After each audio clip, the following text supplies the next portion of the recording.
नमो तस्स भगवतो अरहतो सम्मा सम्बुद्धस्स। बुद्धं शरणं गच्छामि, धम्मं शरणं गच्छामि, संघं शरणं गच्छामि। पानातिपाता वेरमणि सिक्खापदं समादियामि। अदिन्नादाना वेरमणि सिक्खापदं समादियामि। कामेषु मिच्छाचारा वेरमणि सिक्खापदं समादियामि। मुसावादा वेरमणि सिक्खापदं समादियामि। सूरामेरयमज्जपमादठाना वेरमणि सिक्खापदं समादियामि। साधु साधु साधु। जो अभी सामने बनने वाले, मैं उनसे चाहूँगा कि आप लोग उधर का मुँह करिए, सामने का। साधु साधु साधु।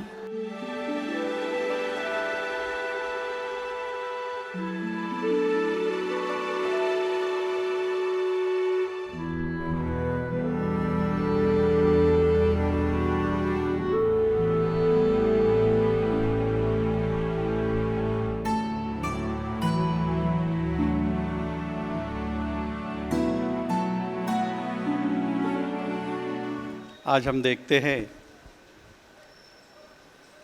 कि समाज को दिशा देने के लिए जैसे हमें शिक्षित होना आवश्यक है, उसी प्रकार हमें संस्कारित होना भी अति आवश्यक है।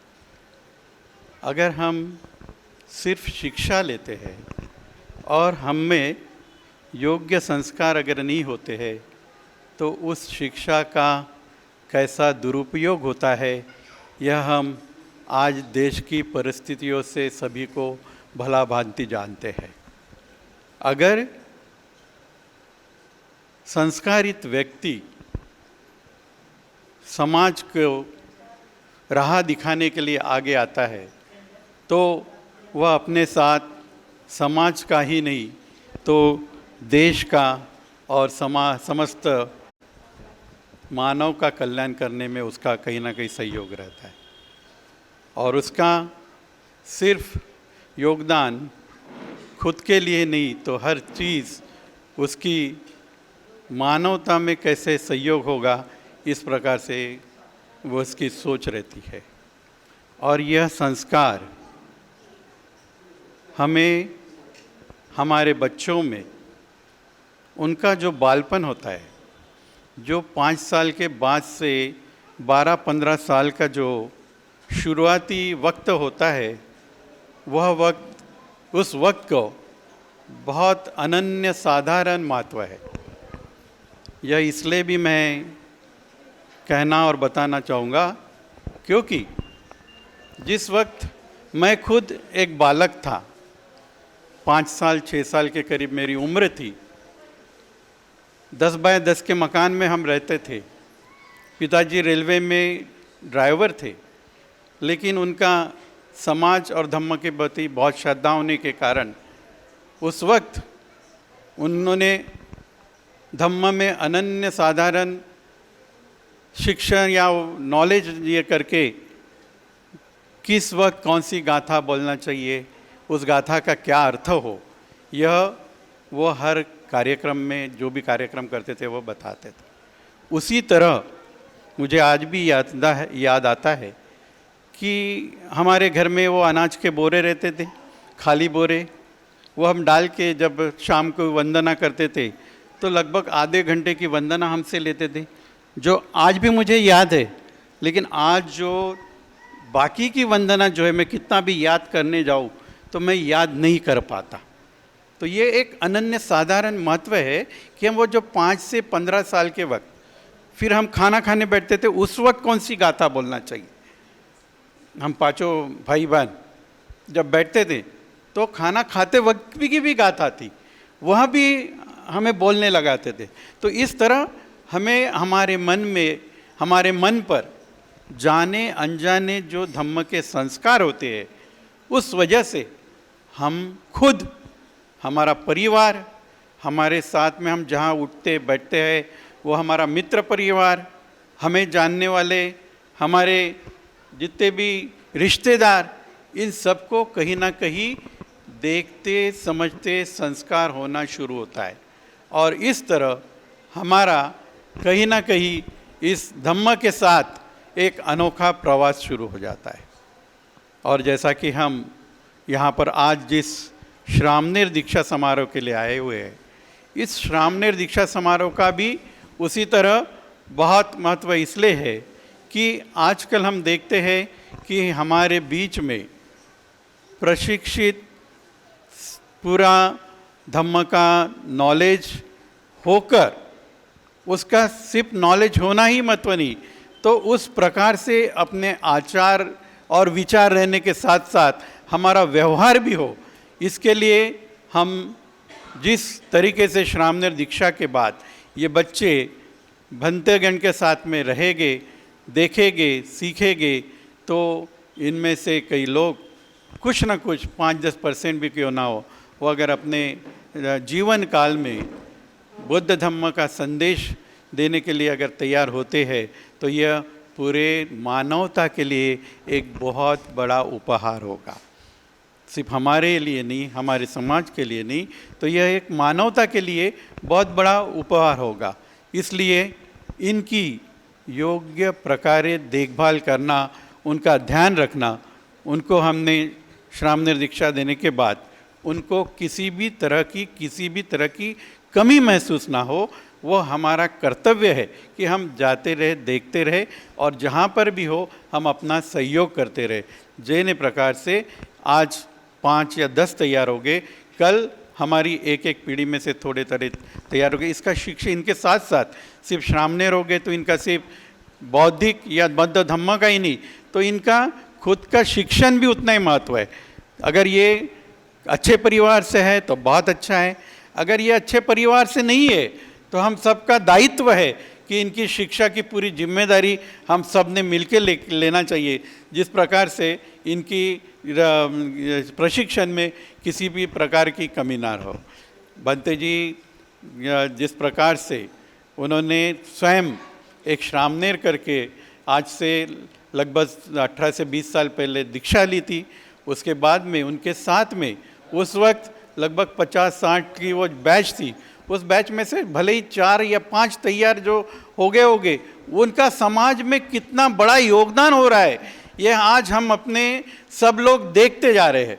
उसी प्रकार से अगर दिन ब दिन जो थोड़ा बहुत कॉन्ट्रीब्यूशंस होते रहे और अपने हर नहीं एक घर से तो कम से कम एक बस्ती से 2, 4, 5 भी बालक अगर हम ऐसे तैयार कर सकते हैं तो वो बालक उस बस्ती के साथ साथ अपने पूरे समाज और देश के साथ साथ मानवता के लिए बहुत बड़ा अहम कार्य करने वाले हैं। तो इस वक्त हमें यह जानिए रखना चाहिए कि हमारा जो दायित्व है, वैसे जैसे हमने श्रामनेर के बारे में कहा, वैसे ही अगर हमारे विहार है, अगर वो सूने पड़े हैं तो वहाँ पे हमारे प्रशिक्षित में से कोई बंते जी आ सकते हैं क्या, उनकी हम देखभाल कर सकते हैं क्या, उनके साथ में हमारे बस्ती में जो भी धम्म संस्कार शिविर, बाल शिविर और संडे स्कूल जिसको हम रविवार की बच्चों के लिए स्कूल, हर बच्चे ने श्रामनेर होना ज़रूरी नहीं है, लेकिन अगर हम संडे स्कूल के ज़रिए 1 घंटा 2 घंटा अगर अपने बच्चों को वहाँ भेजे, साथ में अगर आप भी गए तो बहुत अच्छा, और नहीं गए और उनको भेजे तो कम से कम हर बस्ती में ये जो प्रयास हमारा अगर शुरू हुआ तो धीरे धीरे हम एक अच्छी तरह से इस कार्यक्रम को आगे बढ़ा सकते। आज हम देखते हैं कि नागपुर में लगभग 400-500 बौद्ध विहार है, उसमें से कुछ 5 या 10% विहार ही हमारे इस धम्म कार्य को आगे बढ़ा रहे। बाकी सभी विहार किसी न किसी कारण से वो अपना जो योग्य कार्य होना चाहिए उस प्रकार का कार्य नहीं हो रहा है।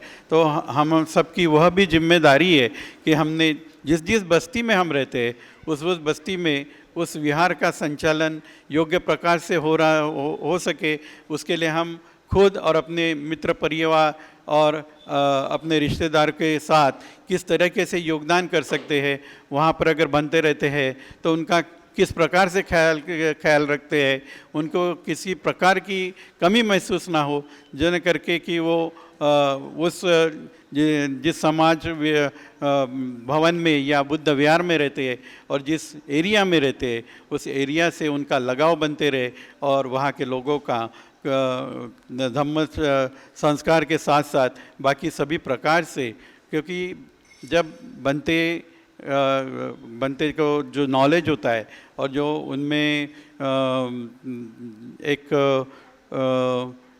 शक्ति आ जाती है, उससे वो हमारे बहुत सारे छोटे बड़े दुख दर्द में हमारे रास्ते, चाहे वो पारिवारिक हो, चाहे वो शारीरिक हो, चाहे वो मानसिक हो, इसका भी हमारे कहीं ना कहीं ठीक करने में हमें एक तरीके से वह सहायता होते रहती है। इसलिए आज के इस क्षण में आप सभी को यही विनंती और गुजारिश करना चाहूँगा कि हम अपना दायित्व ध्यान में रखते हुए जिस भी प्रकार हम समाज के लिए के साथ साथ धम्म के लिए भी अपना जो पार्ट है वो जितने अच्छे से अदा कर सकते हैं, अपना योगदान दे सकते हैं, हो हम सब ने ज़रूर देना चाहिए। वंदना करके हम वंदना सीख करके आगे बढ़े और अभी हमें कोई वंदना याद नहीं होती, लेकिन जब छोटे होते हैं तो आपने देखा कि वंदना भी याद हो जाती जल्दी से, लेकिन जब बड़े हो जाते हैं तो आपने देखा कि वो इसलिए भी नहीं होती क्योंकि अलग अलग कामों में हम बिजी हो जाते हैं, तो हम एक जगह एकाग्र चित्त से उसको हम याद नहीं कर पाते। लेकिन बचपन में हमें बहुत ज़्यादा जिम्मेदारी नहीं होती है, तो हम क्या करते हैं कि हम एक जगह अपने काम पर फोकस करते हैं, और जब हम फोकस करते हैं तो हमें जल्दी ही कोई चीज़ याद हो जाती है, क्योंकि हमें एक काम करना होता है, अनेक नहीं। लेकिन जैसे जैसे आप बड़े होते हो, जिम्मेदारियाँ बढ़ जाती है, तो उसके बाद किसी चीज़ को सीख पाना या उसके लिए कुछ कर पाना ये बड़े मुश्किल काम होता है। और इसलिए कहा गया, तथागत गौतम बुद्ध ने खुद जब यशोधरा ने कहा कि राहुल को आप अपना उत्तराधिकारी दे दीजिए, तो जब ये बात कही गई तो कहे जाने के बाद में तथागत गौतम बुद्ध ने क्या किया है, वो मैं आपको मूल बात बताता हूँ कि राहुल को उन्होंने अपना संपत्ति का उत्तराधिकारी नहीं बनाया। उन्होंने कहा कि जाइए इसे सामनेर बना दीजिए। आपको ये बात समझ में आएगी कि एक राजपुत्र का और राजपुत्र का बेटा स्वयं उस समय उसकी माँ उससे कहती है कि जाओ बेटे अपने पिताजी से उत्तराधिकारी मांग के लाओ। तो बुद्ध ने क्या दिया, लोगों को लगता है अभी हम लोग यदि हमारा बेटा यदि कोई चीज़ मांगे तो हम क्या करते हैं, मोटर बाइक दे देंगे, शांत हो बेटा तू, और कोई सारी चीज़ें दे देंगे और शांत होने के लिए करते हैं।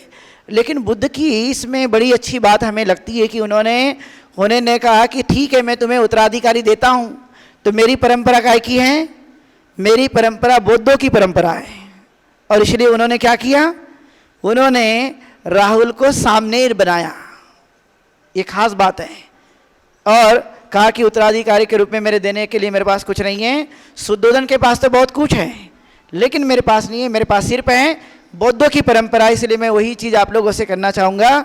तो ये बात हमें सीखने लायक है कि हमें अपने बचपन में अपने बच्चों को संस्कार देने के लिए, अच्छा इंसान बनाने के लिए तवज्जो जरूर लेना चाहिए अपने जीवन काल में सामनेर की, जिससे हम अपने चित्त को, अपने मन को और अपने बुद्धि का विकास कर सकते हैं। इसके लिए बहुत ही ज़रूरी है और ये दुनिया भर में किया जाता है, सिर्फ भारत में नहीं, पूरे दुनिया भर में जहाँ जहाँ पर भी बौद्ध लोग रहते हैं वो लोग अपने बच्चों को सामने जरूर बनाते हैं।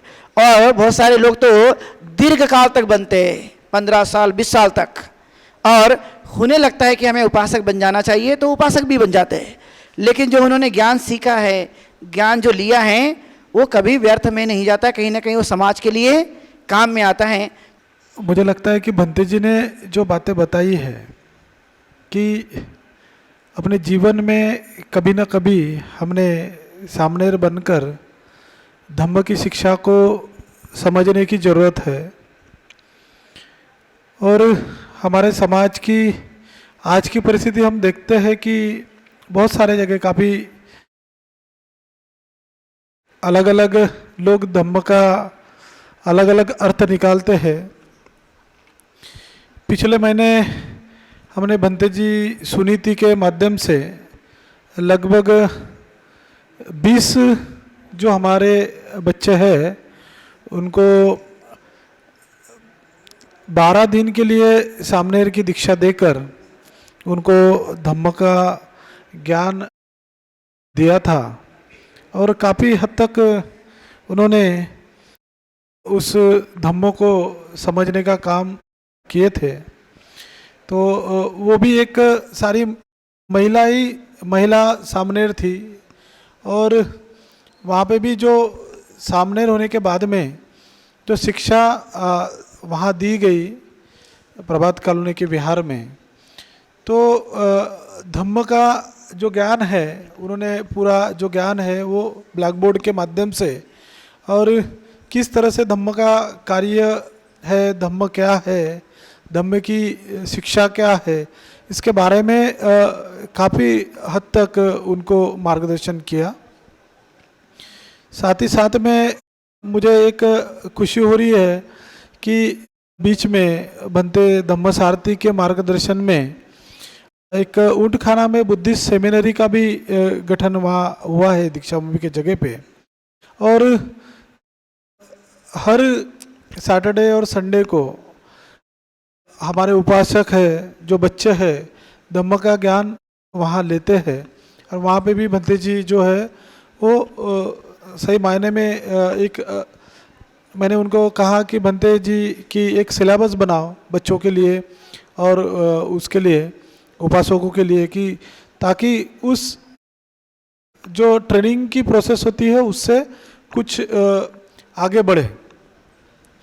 तो सही मायने में धम्म हमने दीक्षा तो ली है, और दीक्षा के बाद में जो धम्म का जो आचरण था वो कहीं तो भी हमने हमारी ट्रेनिंग नहीं होने के वजह से दूर रही है। और काफ़ी अलग अलग धर्मों में थोड़ा संस्कार के लिए बहुत सारे प्रोग्राम चलते हैं, लेकिन हमारे इधर ऐसे है कि हम बाबा साहब के अनुयायी होने के नाते हम सारे के सारे संस्कारित हुए हैं, ऐसा हमारा समझ है। शिक्षा से तो हम आगे बढ़े हैं, लेकिन धम्म के मार्ग पर चलकर जो परिवर्तन समाज में होना चाहिए था वो अभी तक नहीं हुआ है।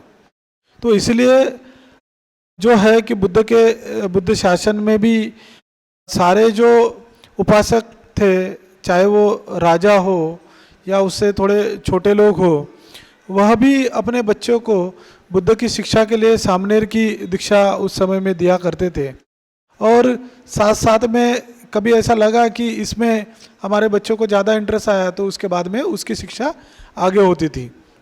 लेकिन अभी ये सिलसिला समाज से कहीं ना कहीं थोड़ा दूर हो गया है कि कोई भी पेरेंट जो है अपने बच्चों को सामने नहीं बनाना चाहता। लास्ट टाइम में भी भंते विनय रखिता के मार्गदर्शन में वो महाबोधि विहार में भी 2 महीने का सामनेर का जो बच्चे थे वो हुए थे। तो मेरा एक भांजा था वहाँ पे जो सामनेर बना था और उन्हीं के साथ में 2 महीने रहा। तब उसके जो पहले उसके जीवन में जो छोटा था वो मोबाइल से काफ़ी संपर्क में रहता था, पेरेंट की कभी सुनता नहीं था। तो 2 महीने के बाद में वो जब वापस आया तो उसमें काफ़ी बदलाव थे। वो धम्म के आचरण के अनुसार अपना कार्य करता था। वो मोबाइल को भी उसने छोड़ दिया था। पेरेंट की भी बात सुनता था, और ऐसा लगा कि फिर इस तरह की ट्रेनिंग की बहुत ज़्यादा ज़रूरत है। तो मुझे लगता है कि अभी तो बारिश का सीज़न है, स्कूलें भी शुरू हो रही है, तो बच्चे तो स्कूल जाने के बजाय सामने थोड़ा कम बनने की कोशिश करेंगे, लेकिन जो बच्चे बन सकते हैं, क्योंकि पढ़ाई लिखाई ये तो है, लेकिन साथ साथ में धम्म के संस्कार और धम्म का ट्रेनिंग अगर साथ में रहा तो वो जीवन में अगर इस स्टेज में अगर वो बनते हैं तो भविष्य में उसका समाज में एक अच्छा योगदान हमें मिल सकता है। एक संस्कारित अगर हमारा बच्चा रहा तो वो पेरेंट की भी बात सुनेगा और भविष्य में धम्म के आचरण अनुसार उसका कार्य भी रहेगा। तो ये आज मुझे बहुत अच्छा लग रहा है कि भंते जी ने आज यहाँ कुछ बच्चों को सामने बनाया है और उन्हें धम्म का ज्ञान अभी आने वाले दिनों में देने वाले हैं, और ये जो संस्कारित होंगे तब सही में एक बदलाव आपको दिखाई देगा।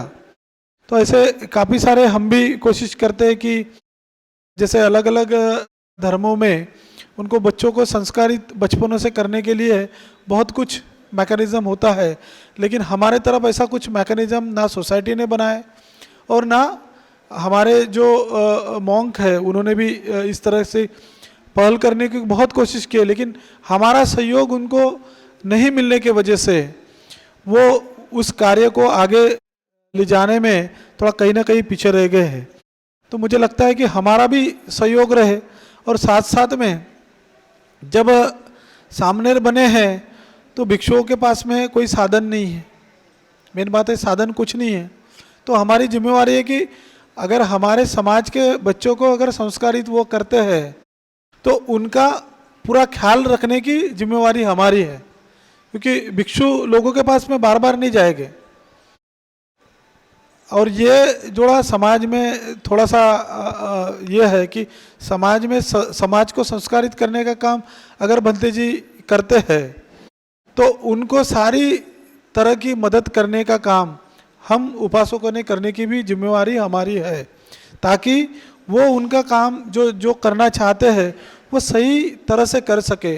चाहे उनके मन में कोई दूसरे विचार नहीं आए कि मुझे इनको कैसे करना है, चाहे वो आर्थिक रूप से हो चाहे बाकी चीज़ों की भी मदद हो, तो वो भी ज़रूरी होती है। तो मुझे लगता है कि भंते जी ने काफ़ी साल के बाद में आया, जब भंते जी यहाँ पढ़ रहे थे तो, और फिर बाद में पढ़ाने का भी भंते जी ने कार्य किया भंते विमल कीर्ति गुंसारी जी के नेतृत्व में, और उसमें भंते जी जो संस्कारित हुए तो आज काफ़ी लोगों को संस्कारित करने का काम कर रहे हैं। तो मुझे लगता है कि इस तरह की प्रोसेस है वो कंटिन्यू होना चाहिए, उसमें समाज का सहयोग बहुत ज़रूरी होता है। जो भी मेरा सहयोग लगेगा वो मैं करते ही रहूँगा। तो मुझे इसी बात की खुशी हो रही है, और मैं भंते जी का तहे दिल से धन्यवाद देना चाहता हूँ कि भंते जी ने बहुत अच्छी पहल की है। एक जीवन में भी पूरा का पूरा ज्ञान इंसान लेना काफ़ी मुश्किल है। आपने देखा होगा बाबा साहब अम्बेडकर भी 18-18 घंटे पढ़ा करते थे, और तब जाकर उन्होंने बहुत सारी डिग्रियां हासिल की थी, बहुत सारा ज्ञान उन्होंने लिया था और भारतीय संविधान को भी बनाया था। तो इंसान बहुत कुछ ज्ञान अर्जित कर सकता है, वो हमारे खुद पर निर्भर करता है। तो मैं यही चाहूँगा कि हम सब लोग इस बहुत अच्छे काम को अपने तन मन धन से ज़रूर इसको सहयोग करें, जिससे हम एक अच्छे समाज का निर्माण कर सकते हैं। क्योंकि हम भी जो जीवन होता है, यानी खास करके मनुष्य का, यानी हम भी उसमें शामिल हैं, वो बहुत लंबा नहीं होता है, क्षणिक होता है। तो कम से कम एक के बाद दूसरी और दूसरे के बाद तीसरी पीढ़ी जो है वो तैयार होते रहना चाहिए। जो समाज में कहीं ना कहीं अच्छाई की तरफ ले जाने वाले लोग रहेंगे तो समाज में आपको कुछ न कुछ जो कमियां रह जाती हैं वो दूर होने की कहीं ना कहीं मदद मिलती है। इसलिए यह हमने काम शुरू किया। तो आप सब लोग, जो कि आप जानते हैं कि हम जिस अभी हाल में बैठे हैं, इस हाल में भी हमने खुद पढ़ाई की है, और पढ़ाई करके इसी हाल में बाद में आगे चलकर हमने पढ़ाया भी, जैसे गायकवाड़ जी ने बताया। और आज तीसरी स्टेप ये है कि इसी हाल में बैठ करके या इसी विहार में बैठ करके हम सामने को दीक्षा भी दे रहे हैं। ये तीसरी स्टेप, यानी हम अपने खुद के आंखों के सामने हम लोग देख सकते हैं। तो इस तरह का काम करना जो कि समाज के लिए ज़्यादातर लाभदायक होता है, और मैं चाहूँगा कि आप सभी लोग इसको अपना काम समझें। चूँकि ये हमारे दिमाग में आता है इसलिए हमें लगता है कि हमारा, लेकिन ये हर समाज में रहने वाला आदमी का काम है। जितना हम इसकी मदद कर सकते हैं, जितना इसको हम सहयोग कर सकते हैं, जिसे जितना हम आगे बढ़ा सकते हैं, हमने इसको बढ़ाना चाहिए। और एक एक छोटी छोटी मदद करके इससे हमें ऊंचा शिखर तक पहुंचाना चाहिए। मैं आज दिन में कुछ लोगों से बातचीत कर रहा था और उसमें मेरे मन में एक बात आई कि किसी ज़माने में हमने नालंदा का नाम सुना था, और उस नालंदा में पढ़ने वाले और पढ़ाने वाले कौन हुआ करते थे? तो पाया गया कि नालंदा में पढ़ने वाले भी सामनेर और भिक्खू हुआ करते थे, और पढ़ाने वाले भी भिक्खू हुआ करते थे। और ये पूरा का पूरा 10,000 लोग एक साथ रह सकता है, इतना बड़ा हमारा इंस्टीट्यूशन था जिसका नाम नालंदा है। और वो नालंदा यूनिवर्सिटी का नाम है, लेकिन वो महाविहार हुआ करता था, बड़ा महाविहार। उसकी अभी भी आपने कई लोगों ने देखा होगा, तो बड़ी बड़ी दीवारें हैं अभी भी जो खंडर के रूप में हमें दिखाई देती हैं। तो कहने का मेरा तात्पर्य है कि हम छोटे छोटे काम को जब करेंगे और बहुत जगह काम जब शुरू होगा, तो भविष्य में लोगों को ये लगने लगेगा कि किस बात की हमें ज़रूरत है। जब बार बार किसी काम को किया जाता है तो समाज में भी उसकी आवश्यकता महसूस होना शुरू हो जाता है। तो यह हमारे लिए ज़रूरी है कि हम उसे पुनरावृत्ति करें, उसे फिर से हम जैसे कि वैसे समाज में वो चीज़ों को लाने की कोशिश करें जिसको हम भूल गए हैं। और भूली हुई चीज़ों को फिर से जब हम वापस लाएंगे तो हमें एक नई दिशा मिलेगी, जो किसी काल में हमें नई दिशा मिली थी। और इसलिए इस काम को हम आगे बढ़ा रहे हैं। तो आप सब लोग इस काम को अपना काम समझे, मैं ऐसा आप लोगों से अपेक्षा करता हूँ। और आगे की प्रोसेस जो कि सामने का इन्होंने अभी चीवर धारण किया है, तो आगे की प्रोसेस हम लोग करते हैं। तो मैं एक करके एक सामने को बुलाऊंगा। केसा, लोमा, नखा, दंता, तचो, तचो, दंता, नखा, लोमा, केसा, केसा, लोमा, नखा, दंता, तचो। साधु, साधु, साधु। अहं भन्ते तिसर्णेन सह दशशीलं पवज याचामि अनुग्रहं कृत्वा शीलं देथ मे भन्ते। साधु, साधु, साधु। मैं आमगांव से हूँ। मैंने अपने बेटे को यहाँ पे श्रामनेर के लिए लाई हूँ, श्रामनेर बनाने के लिए। वहाँ यहाँ पे इसको धम्म का भी ज्ञान होगा और शिक्षण भी मिलेगा उसको, जो अपन वो जैसे पढ़ते हैं वैसे भी वो भी शिक्षण मिलेगा। और श्रामनेर बनने से उसको धम्म का ज्ञान मिलेगा, उसको शील का पालन करने कैसे करते हैं ये जानकारी मिलेंगी। शील और विनय कैसे होते हैं, धम्म का पूरी तरह से, जैसे क्या शील पालन कैसे करते हैं, और अपन पंचशील का महत्व पता चलेगा उनको। और 10 शील दिए हैं अभी भंते जी ने, 10 शीलन का पालन कैसे किया जाता है, और ध्यान साधना कैसे किया जाता है, आनापान कैसे किया जाता है, और मैत्री कैसे की जाती है, ये सब चीज़ों का ज्ञान बच्चों को मिलेगा। इसीलिए मैंने यहाँ पे श्रामनेर बनाने के लिए सभी तहे दिल से मुझे खुशी हो रही है कि मेरा बच्चा श्रामनेर बना है, और आगे चल के अपने धम्म का ज्ञान सभी लोगों को भी बताएंगा और धम्म की प्रगति करेगा, यही मैं चाहती हूँ। मेरा बच्चा 12 साल का है और अभी वो कितनी उसके ऊपर डिपेंड करती हूँ मैं, उसको ये देती हूँ परमिशन कि वो कितने दिनों तक रह पाता है और कितना धम्म पालन करता है। मैं अपने बेटे को उसकी इच्छा से ही यहाँ लाई हूँ वो चाहता था कि मैं भी धम्म का पालन करूं और धम्म के साथ आगे बढ़ूं।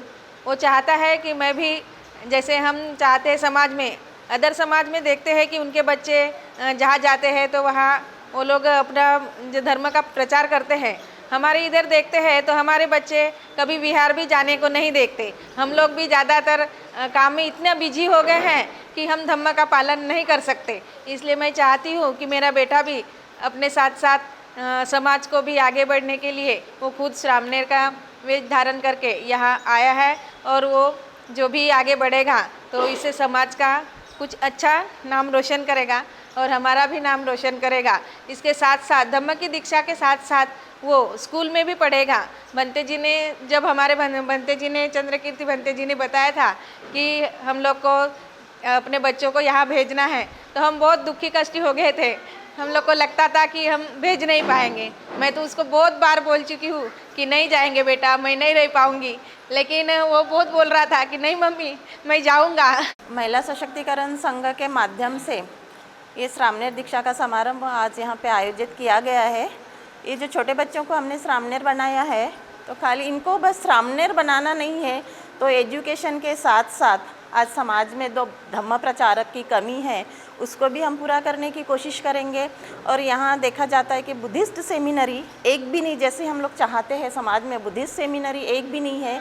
महिला सशक्तिकरण संघ का जो मेन उद्देश्य है कि एजुकेशन, तो आज से हम इसकी शुरुआत कर चुके हैं। एजुकेशन के साथ साथ बच्चों में, अगर अभी ये छोटे छोटे बच्चे जैसे देखे जाए तो 8 साल के, 10 साल के, अभी से ये लोग स्कूल स्टडीज़ के साथ साथ अगर धम्म में विलीन रहते हैं तो सोचिए कि आगे आने वाली परिस्थिति समाज की क्या होगी। तो हम अपनी तरफ से पूरी कोशिश करेंगे कि आज से हम लोग उनके पेरेंट्स हैं, क्योंकि उनका पूरा खर्चा जो स्कूल का है वो पूरा हम लोग उठाने वाले हैं, चाहे वो एजुकेशन का हो, आने जाने का, ऑटो का हो, रहने का हो, सारा खर्चा हम लोग उठाने वाले हैं। और मैं सबसे अपील भी करती हूँ, क्योंकि ये जो हम लोग काम कर रहे हैं तो ये सबके सहयोग के बिना पूरा नहीं हो सकता है। तो इस संघ के साथ आप लोग जुड़ के तन मन धन से सहयोग करिए इस काम के लिए, क्योंकि इससे बड़ा कुशल कर्म तो मेरे हिसाब से हो नहीं सकता। तो इस कुशल कर्म के आप सब भागीदार बनिए। इतना कहते हुए मैं मेरे शब्दों को विराम देती हूँ। जय भीम।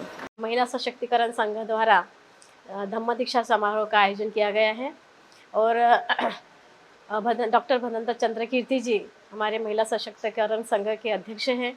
उनके ही दिशा निर्देश के अनुसार हम जो प्रोजेक्ट चला रहे हैं, सारभी जो हमारा प्रोजेक्ट है वो भी हम चला रहे थे, और अभी ये धम्म दीक्षा समारोह का कार्यक्रम अभी आयोजित किया गया है।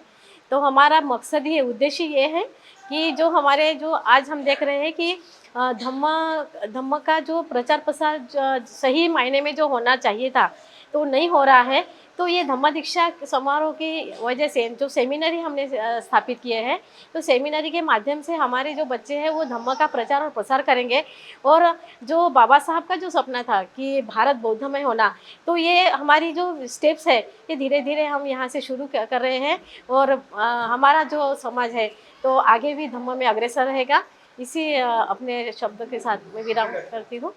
बहुत दिन से यानी भदंत चंद्रकीर्ति जी हमेशा हमें बोलते हैं कि अपन ने तो महिला सशक्तिकरण संघ का जो शुरुआत की है, वो शुरुआत जैसे 2016 में हुई, तो हमने वो तभी एक प्रयास लिया था कि बच्चों के पढ़ाई के साथ साथ बच्चों को धम्म का उपदेश भी करना बहुत ज़रूरी है।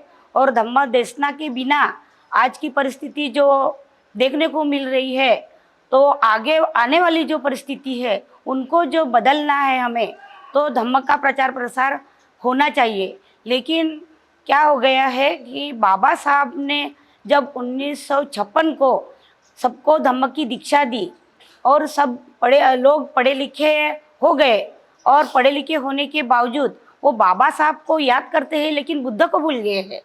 तो हमें ये प्रयास करना है कि आज का जो आने वाली पीढ़ी है वो 10 साल की जो श्रामणेर बनते हैं, तो बड़े बच्चों को जब सिखाया जाए तो वो नहीं मानने वाले, लेकिन जो छोटे बच्चे हैं 10 साल 12 साल की उम्र में, उनको वो क्या माटी के घड़े के समान होते हैं।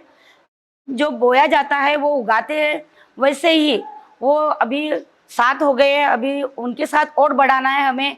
और इनके माँ बाप सही में अभी महिला सशक्तिकरण संघ के जो हम सदस्य हैं और सभी पदाधिकारी हैं, ये हमारी जिम्मेदारी होती है कि हम अपने बच्चे से ज़्यादा बढ़कर इनको उनकी समस्याओं का ख्याल रखेंगे और इनको आने वाली पीढ़ी में उनको जैसे भदंत चंद्र कीर्ति जी यही यानी उन्होंने सामनेस की दीक्षा ली और उन्होंने PhD की और अभी धम्म का प्रचार प्रसार करते हैं, वैसे ही ये बच्चे बने, ये ऐसी हमें बहुत यानी मन से हम प्रार्थना करते हैं।